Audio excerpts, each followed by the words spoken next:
하나님의 말씀은 누가복음 11장 27절부터 32절까지의 말씀을 보겠습니다. 누가복음 11장 27절부터 32절까지 다 같이 한 목소리 봉독합니다. 이 말씀하실 때에 무리 중에서 한 여자가 음성을 높여 이르되 당신이 벤태와 당신의 먹인 젖이 복이 있나이다 하니 예수께서 이르시되 오히려 하나님의 말씀을 듣고 지키는 자가 복이 있느니라 하시니라.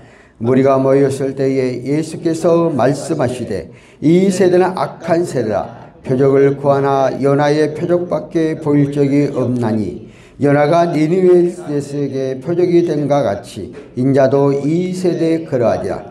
심판 때에 남방 여왕이 일어나 이 세대 사람들을 정죄하리니 이는 그가 솔로몬의 지혜로운 말을 들으려고 땅끝에서 왔음거니와 솔로몬보다 더 큰 이가 여기 있으며 심판 때에 니느웨 사람들이 일어나 이 세대 사람들을 정죄하리니 이는 그들이 요나의 전도를 듣고 회개하였음거니와 요나보다 더 큰 이가 여기 있느니라. 아멘.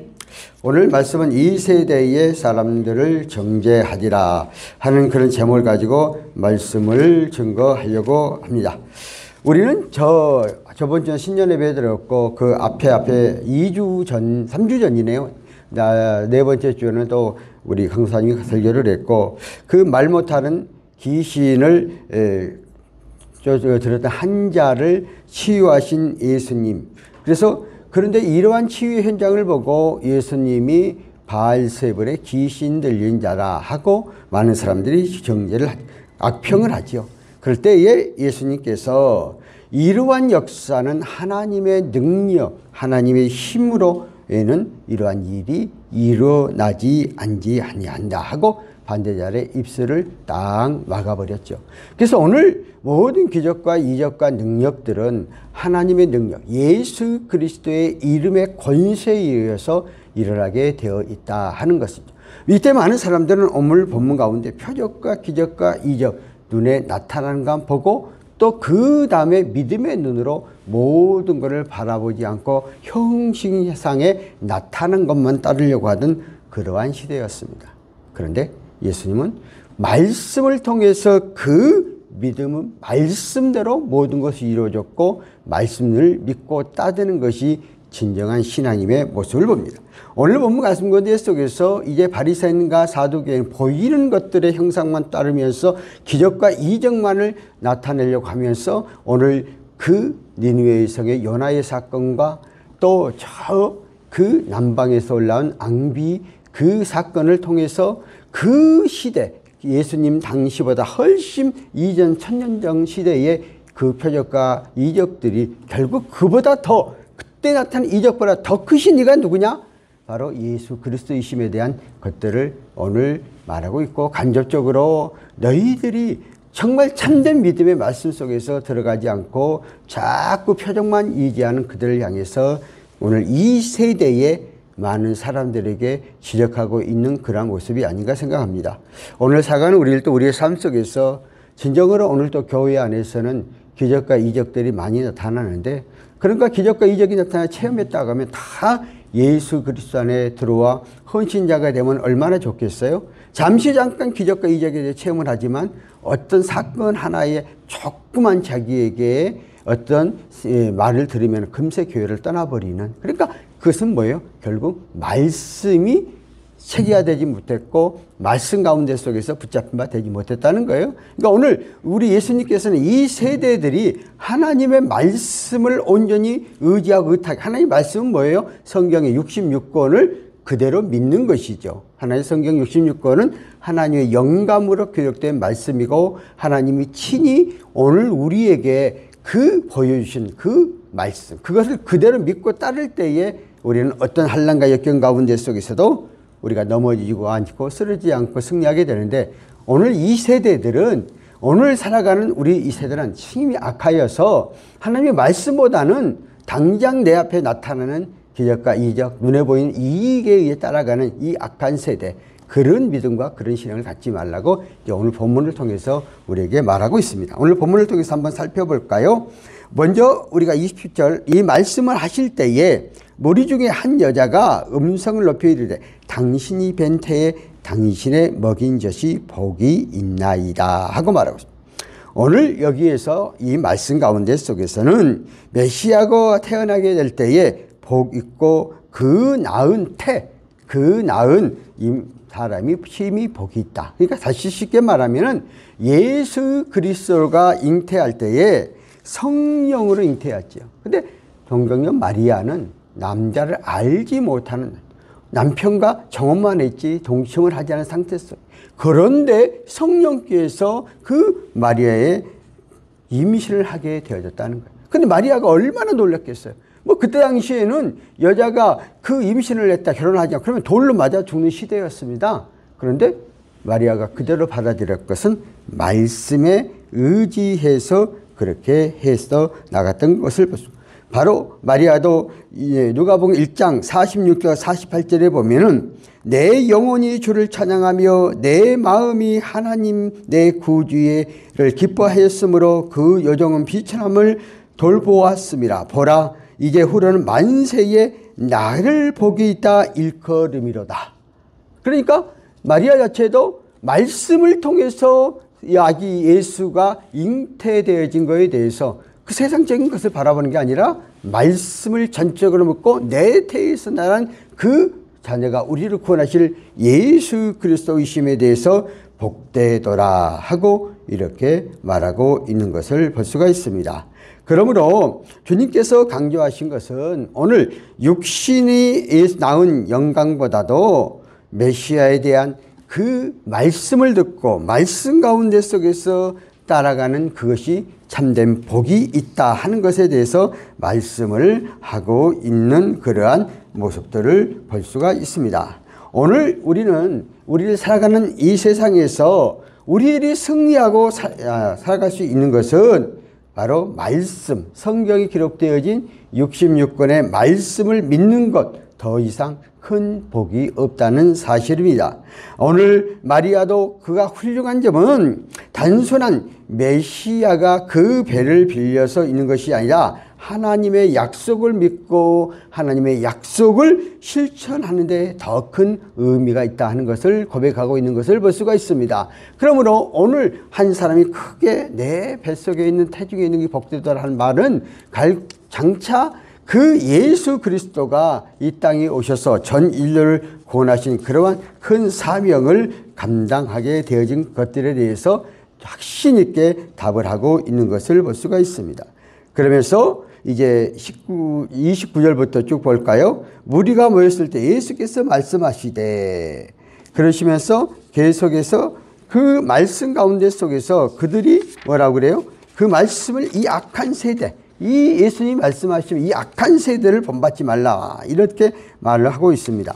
오늘 바리새인들은 지금까지 예수님을 향해서 모든 기적과 말씀을 보다는 그 구약에 애언된 말씀들이 주어져 있는데도 불구하고 그것보다는 당장 눈에 나타나는 능력만을 의지하려고 하는 생각을 갖고 있었습니다. 그러므로 그 메시아가 오게 되어지면 하늘에 뭐 별자리를 바꾼다든가 또 거대한 뭐 황금 같은 것을 갖고 온다든가 더 나아가서 천사장 미가엘을 동원하여서 그때 당시는 노마의 지배를 받고 있는 이스라엘이잖아요. 그래서 민족의 그 노마의 지배 앞잡이에서 벗어나 해방시켜줘 육신적으로 보는 메시아, 육신적인 힘을 갖고 오는 메시아, 그래서 그 정권을 뒤엎어버리는 메시아, 뭐 이렇게 생각을 하고 있었습니다. 그러니까 예수님 바로 그래서 악한 세대라고 그렇게 말하고 있습니다. 악한 세대들은 당장 눈앞에 자기에게 이익되는 영적인 것을 보지 않고 육적인 것을 바라보고 있는 그러한 모습들이죠. 그래서 오늘 예수님께서 왜 이렇게 그들이 간절히 사모하고 간절히 표적과 이적을 구하는데도 불구하고 그러한 것을 행하지 않으신 이유, 먼저 보면 이미 드러난 것, 이미 예수님께서 오셔서 말씀을 통해서 많은 죄인들을 하나님 앞에 나아가 예수 그리스도를 고백하면 사죄 은통을 받는 그러한 것들 이미 보여줬고, 또 기독교는 육적인 것이 아니고 영적인 것이고 물질적인 것이 아니라 정말 하나님의 말씀에 의해서 되어진다는 사실을 보여줬던 것을 볼 수가 있습니다.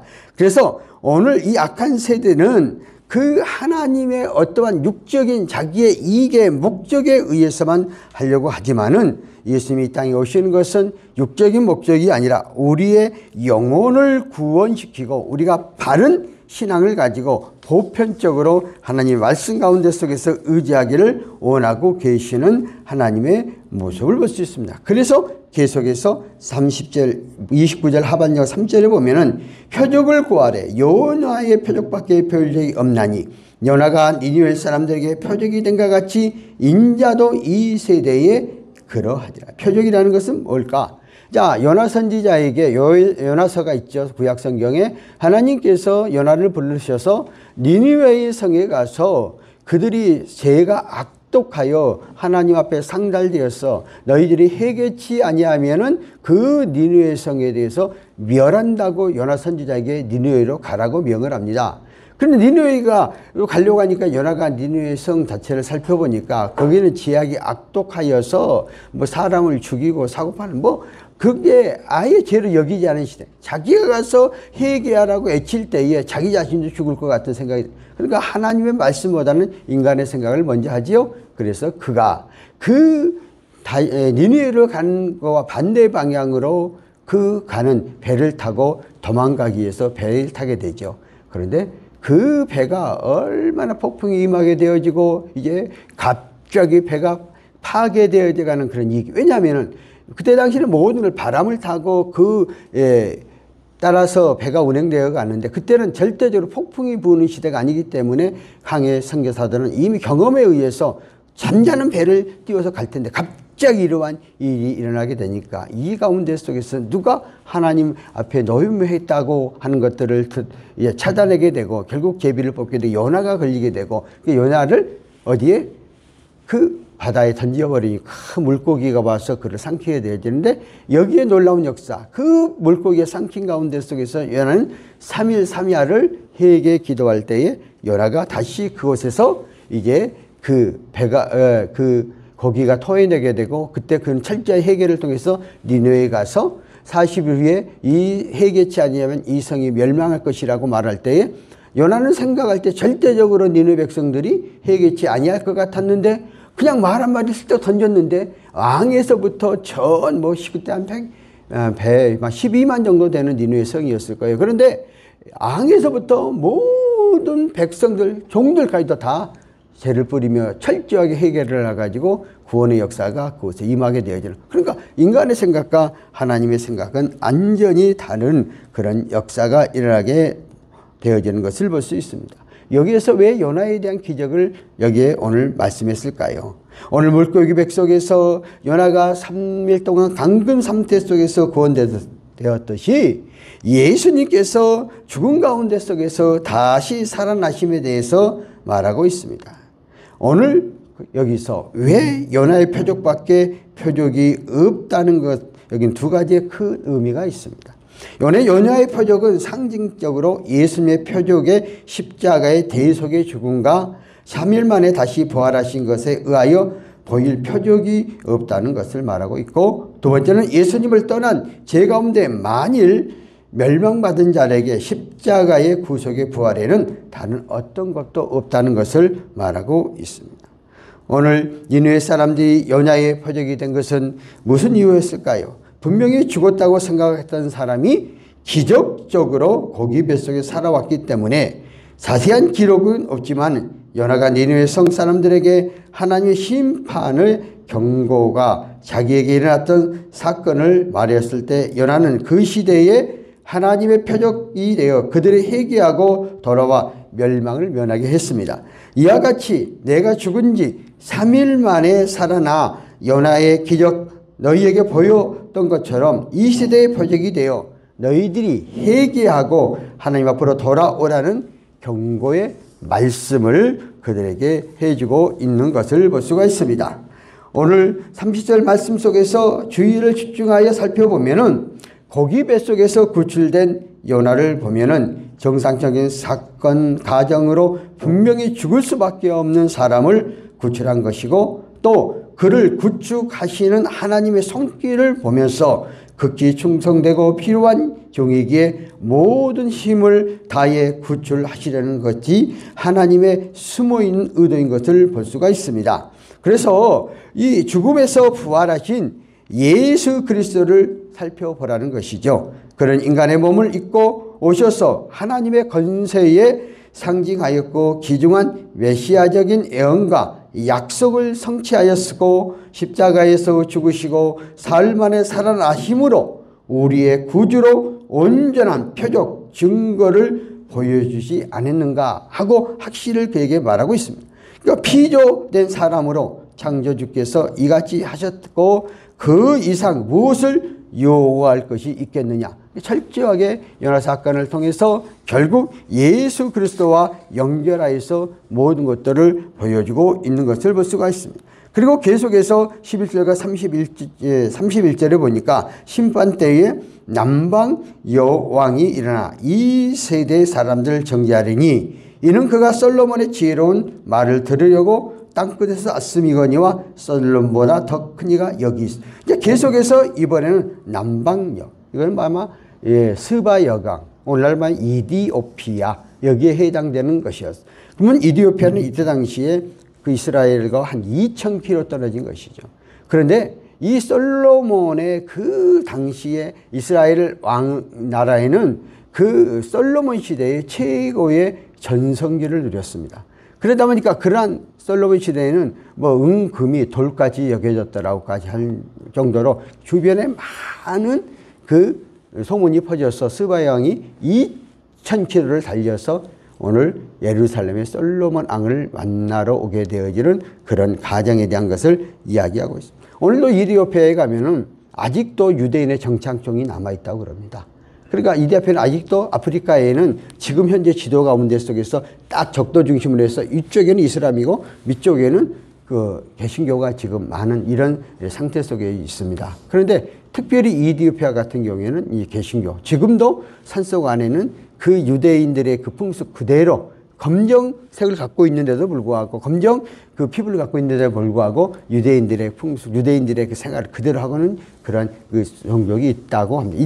이때 복음을 받아들였던 그들이 지금까지 전해지고 있는데, 그런데 오늘 왜 해필 오늘 시바 여왕을 끌어들여서 오늘 이야기할까요? 여기에서는 바리새인과 서기관들이 시바 여왕을 비교하여서 너희들이 하는 것과 그때 시바 여왕이 그 예루살렘에 오는 그 차이점을 설명해 보면서 그들은 그렇게 하나님을 사모하는 마음 갖고 왔을 때 어떤 행동을 했는가를 봅니다. 첫 번째는 서기관과 바리새인들이 진리 예수의 손에 닿을 수 가까이 지금 예수를 온전히 구세주로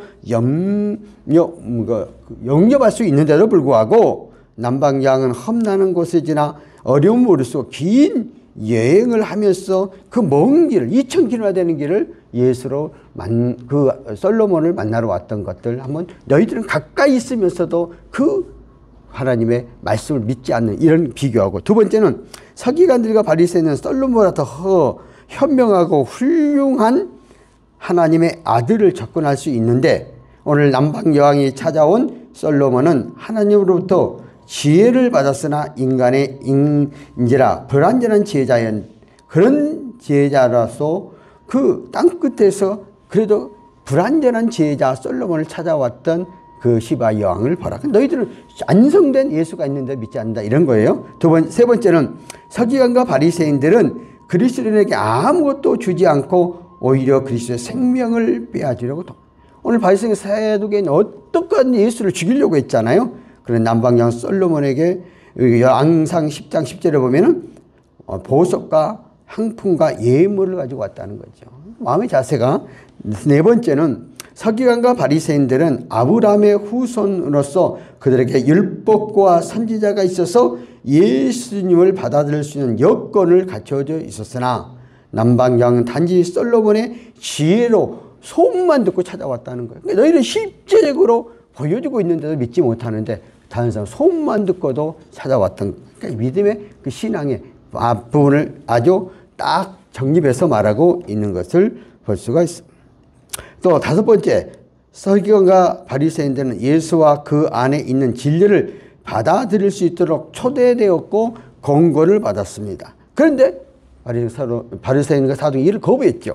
그런데 시바 양은 솔로몬의 초대를 받은 기록이 없는데도 스스로 그 지혜를 갖기 위해서 찾아왔다 하는 것을 볼 수가 있습니다. 이렇게 비교해서 보면서 심판 때에 남방여왕의 행적이 서기관과 바리새인과 비교되고 남방여왕 행위 자체가 그들의 잘못을 드러내며 그들이 죄 없다고 변명할 수 없다는 것이고, 마음속 깊이 새겨졌든지 어떤 특권 또 다른 의무를 부과되어 있으면 심판자로 보시기에 심판 때 그녀가 예수님 당시 유대인보다 훨씬 유리한 위치에 서 있다, 이렇게 말하고 있죠. 그러니까 쉽게 말해서 유대인들은 믿을 수 있는 그러한 것들이 있는데 정죄 판단만 했지 받아지 않았는데, 저 멀리 사람도 와서 그 하나님의 지혜를 사모하고 왔으면 하나님의 심판 때에 누가 더 심판을 면하겠느냐?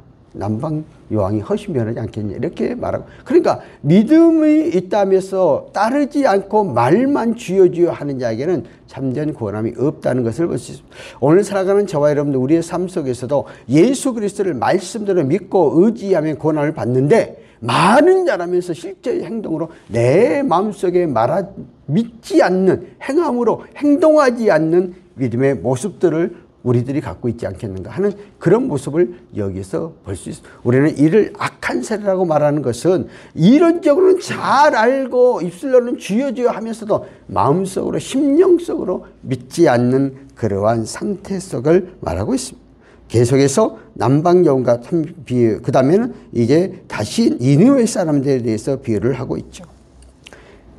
이제 그 아수르의 수도인 니느웨 사람들이 비교해 보면서 그들이 죄가 더 무겁다는 예수님의 논중, 그러나 그들이 오히려 유대인보다 낫다는 그런 얘기를 계속해서 하고 있는 것을 볼 수가 있습니다. 자, 32절에 뭐라고 그럴까요? 심판 때에 니느웨 사람들에게 일어난 이 세대 사람들을 정죄하리니 이는 그들이 요나의 전도를 듣고 회개하였으니와 요나보다 더 큰 이가 여기 있느니라고 말하고 있습니다. 오늘 다시 앞에서는 남방여왕과 비교하더니 오늘 바리새인과 서기관들을 이제 니느웨 사람들과 비교해서 이야기를 합니다. 첫 번째는 뭐예요? 서기관과 바리새인들이 요한 하나님의 아들 예수께서 오셔서 너무나 많이 회개하라고 명령하고 호소하였는데 받지 않죠. 그러나 니느웨 사람들은 선지자 요나서가 그 말씀 한마디 통해서 회개하게 되어지는 과정. 두 번째는 서기관과 바리새인들이 말씀하신 예수님은 죄가 없으시고 죄와 긍휼이 가득하신 분이셨다고 말씀하고 있는데, 니느웨 성의 회개를 촉구한 선지자 요나 자신도 죄가 많고 또 어리석고 편법한 방황적인 사람이었는데도 불구하고 그 말씀을 전했는데 예수님은 아무 죄가 없으시고 근데 안 받아들였다는 얘기죠. 세 번째는 서기관들과 바리새인들에게는 말씀하신 예수님은 안전한 구원의 진리 안에서 자유와 은총과 용서의 교훈을 말씀하셨어요. 그러나 니느웨 성에서 말하는 요나는 회개를 요청했지만은 40일이 지난 후 그 성이 무너지리라는 사실만을 경고했어요. 네 번째는 서기관과 바리새인들의 말씀하신 그리스도의 복음은 구약에서 예언된 성취와 의적의 행해에서 전해지고 있었고, 그러나 니느웨 사람들은 요나에게 아무런 이적이나 호소를 입증하려는 확실한 표정 없이 요나가 고기 뱃속에 들어갔다가 나왔다는 사실뿐이었습니다. 다섯 번째는 그리스도의 말씀을 듣고 있는 서기관들과 바리새인들은 정통적으로 율법과 성전의 약속들이 있어 대단한 영적 특권을 누려왔던 사람들이었습니다. 그러나 요나의 설교를 듣던 니느웨 사람들에게는 역사적으로 어떤 특권도 전혀 가지지 않는 이방인들이었습니다. 물론 요나는 설교를 듣고 회개한 니느웨 사람들에게는 그 회개를 통해서 그들이 요나가 니느웨 성에 멸망하지 않고 나중에 150년 후에는 멸망을 했죠. 그러니까 끝까지 믿음의 신앙을 지키지 아니해서 결국 멸망할 수밖에 없다 하는 것을 볼 수 있습니다. 그런데 심판 때에 니느웨 사람들과 오늘 너희들을 비교해 볼 때에 요나의 설교 듣고 일어나 반응 자체가 오늘 너희들이 불신앙적이고 사악한 행위에 정죄하기에 충분할 정도로 너희들의 행위가 더 사악하다는 주님의 말씀입니다. 그러니까 오늘 바리새인과 서기관들이 정말 말씀을 통해서 얼마든지 너희 말씀을 갖고 있고 알고 있고 그런데도 불구하고 믿지 않지. 그런데 오히려 니느웨의 성이라든가 그 남방 여왕이 그 솔로몬 여왕 찾아온 그 이 대표야 여왕 같은 경우에도 봐라.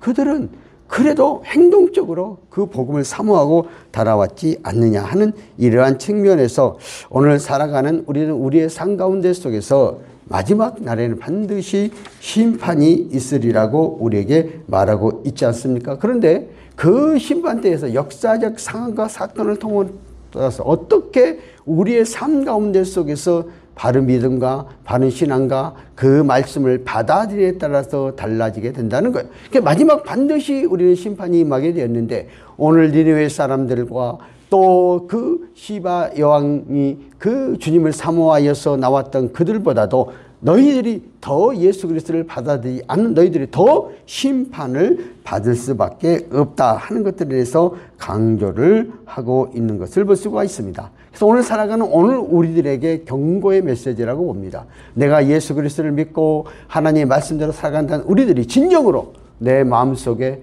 구원에 대한 확고함과 확신함과 심판에 대한 내가 영원한 천국에 대한 확고한 믿음의 소망이 있는가 하는 것들을 우리가 점검해보는 우리의 삶. 말로만 주여 주여 하는 자가 아니라 진정으로 그 말씀을 내 삶 속에 받아들이고 예수 그리스도만이 나의 구원 주시고 구세 주시고 어떤 상황 가운데 속에서도 나는 결코 예수 그리스도와 함께 더불어 영원한 영생이 보장되었다는 확고함과 확실한 믿음을 갖고 나가는 우리들이 되어야 되지 않겠는가 생각합니다. 오늘 이 세대가 기독교인이 많고 뭐 1000만 명이 되다가 1200만 명이 되다 1000만 명, 900만 명, 앞으로 600만 명 정도에 줄어드는 왜 복음을 받아들이고 예수 그리스도의 확고함이 있으면 왜 줄어들게 할까요? 더 늘어날 수밖에 없고 더 확신을 갖고. 그런데 이렇게 바리새인과 사두개 같은 시대에 잠깐의 자기의 이적과 표적, 자기의 이익만을 추구하려는 그런 마음, 진정의 영혼에 대한 확고함이 없는 이런 시대 속에서 우리가 믿음과 신앙생활을 해가기 때문에